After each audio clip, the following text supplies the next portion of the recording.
কাল হচ্ছে 25শে ডিসেম্বর। বাড়িতে ভেবেছি কেক বানাবো, তার জন্য কিছু দরকারি জিনিস আনার ছিল। তাই জন্য সন্ধ্যাবেলা চলে গেছিলাম বাজারে, তোমাদের দাদাভাই আর আমি।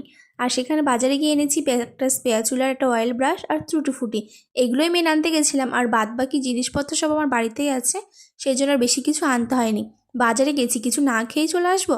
তাই জন্য ভাবলাম চলো মোগলাই আর 1 প্লেট প্যান ফ্রাই মোমো বাড়িতেই নিয়ে যাই, যেহেতু সবাই মিলে বসে খেতে পারবো।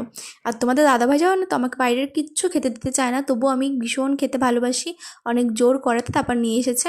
আর এনেছিলাম প্যান ফ্রাই মোমো। আর প্যান ফ্রাই মোমোটা খেতে তো আমি দারুণ ভালোবাসি। তোমরা কে কে মোমো খেতে ভালোবাসো আমাকে কমেন্টে বলো। আর তোমরা যারা আমার ভিডিও দেখো তারা তো জানোই যে আমি কতটা মোমো লাভার। তাই জন্য দেখো এখানে মোমো খাচ্ছি, আর সত্যি খুব দারুণ ছিল মোমোটা। আর এখানে মোগলাইটাও খুব ভালো ছিল।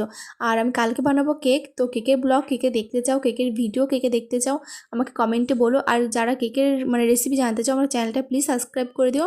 তো দেখা হচ্ছে অন্য কোনো ব্লগে।